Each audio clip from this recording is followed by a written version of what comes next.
including shelving and other materials.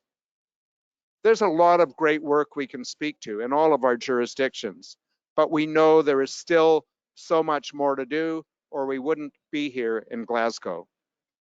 BC is committed to accelerating action to build a cleaner and stronger economy, working with others across borders, like our Pacific Coast Collaborative partners that are here today, as well as the other members of the collaborative. And with that, it's an honor to be able to call Governor Jay Inslee to the podium.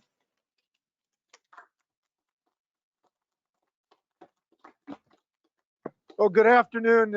I'm Jay Inslee. I represent Washington, the Evergreen State. And we believe that the planet Earth is a small planet, but there are those who love her. And we know that if we're going to go the last mile against the beast of climate change, we're going to have to do non-obvious things.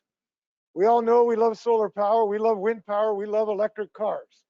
But now we have to love taking carbon out of our construction system if we're going to get across the goal line against climate. So I'm thrilled to join my colleagues up and down the West Coast of the Pacific Collaborative to start this low carbon construction task force. We know this is necessary because it does two of the strategies that I think we in the climate fighting community need to think about. Number one, we have to do the non-obvious things. Somebody mentioned, was it Michael? I think you said this is taking carbon out of buildings is not sexy. I think it's at least as sexy as Sean Connery, that son of Scotland. I get excited about it because of this enormous amount of carbon that we are using to build our buildings. Now, the good news is we know there's great things we can do about it. Now, this is not the most obvious thing that pops to mind when you're going to ask people about our efforts, but it is one that we have both tremendous opportunities on because of new technology, and we know the incredible amount of carbon that goes into these systems. And number two, and I think this is one of the secrets coming out of this COP, we cannot just depend upon the federal national governments to get this job done.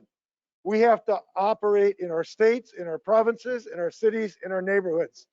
And this is a perfect example of how we got to bring in the second front against climate. One of the fronts is based on the federal governments, but the second is based on local governments. And that's what the Pacific Collaborative is about. You know, the United Nations calls us subnationals. We believe we're supranationals. And this is a collaborative up and down the West Coast with these 4 states and provinces, and I believe 5 cities, Vancouver, Seattle, Portland, San Francisco, Oakland, and Los Angeles, that may be 6, that are going to work together in this collaborative. We're very excited about it. By the way, I want to thank the leadership of Governor Brown, Governor Newsom, John Horgan, and the mayors of these cities. We also have Reuben Carlisle here as a senator from Washington State. He was the architect of the best Cap and Invest program on the Pacific Coast, and I need to say that because we are very competitive on the besides being collaborative. Now, why am I optimistic about this task force? I'm optimistic because of the great work we've already been able to do to start this effort. I look in my state where we have started the embodied carbon in construction calculator, which is EC3. This is a free open access tool so you can judge your carbon content of your construction materials. It's been successful to date. It already has 18,000 registered users in 70 countries. And Microsoft is piloting it on their campus where they aim to reduce their embodied carbon in their new construction projects by 30%. That's a great start. 30% is an enormous number if you were going to get to this worldwide. Scanza is based on Scanza Microsoft's tool in Washington State. The average carbon emissions of Puget Sound region's major concrete suppliers has declined by 18% in less than 2 years. These are big numbers when you think of the Herculean task before us. We also have in our state the lowest emitting rebar manufacturing plants because we're using electric arc furnaces, of course, using carbon-free hydroelectric electricity. And we have 2 union facilities that are doing great work. our Kaiser aluminum treatment facility in Spokane, which has one of the least carbon intensive recycled scrap, and Nucor Steel, their product averages 70% less carbon in the production.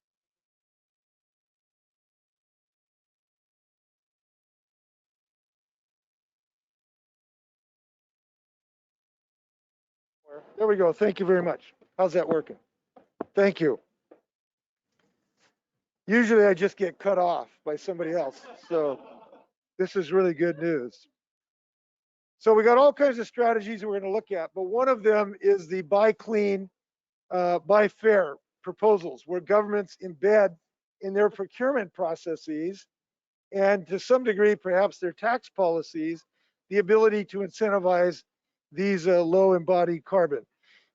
President Biden has led in this effort, He's embodied it in the reconciliation bill that we are certain is going to pass, absolute certain. And I'm glad that he has embedded this in a federal effort as well. So I'm excited about this effort. I want to thank everybody here who's interested in this. Let's go forward and spread this gospel here a little bit. This may be non-sexy, but it's a good way to get us across the goal line. And I want to thank the Pacific Coast for help leading the world. With that, Wade, are you going to come next? Now we have Wade, who's doing great work as California Secretary for Natural Resources. Come on up, Wade. Thank you, Governor Inslee. Supranationals are actually going to help the world get it done on addressing the climate crisis that we have now. Often called the laboratories of innovation, our states, our province, the Pacific Coast Collaborative is demonstrating once again that we are not waiting because the world can't wait. We're moving forward on this innovation, this non-obvious solution to address climate change. And so I'm really proud that we have a team across our states and province that is working together on so many things in so many ways to actually lead the world, help lead the world combating our climate crisis. And I'm also proud that to have a colleague, Amanda Hansen, who leads our climate change work at our agency, to come share more on California's perspective on this announcement.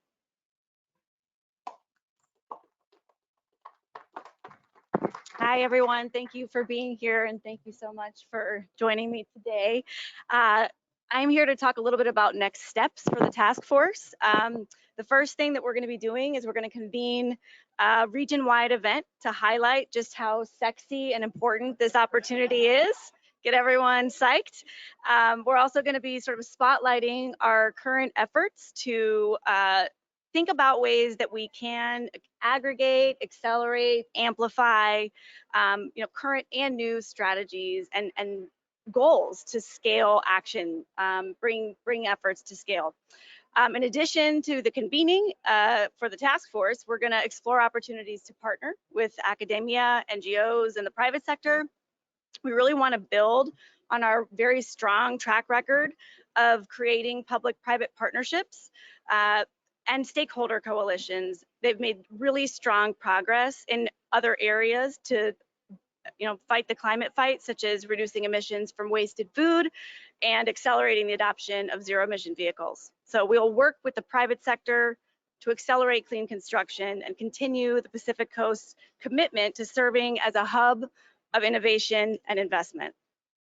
Very focused on creating good and clean jobs, as well as economic opportunity in ways that advance our goals toward a just transition.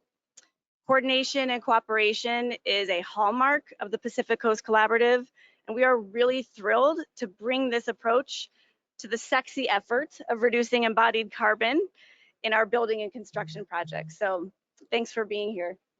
Right. Michael, are we taking questions from the press? Are we doing that? I think if you guys are willing to take questions, definitely. Sure. You got time?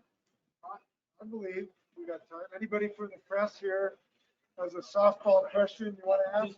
Anybody? Any press? If not, we're happy to declare victory. There's one question here. Yeah.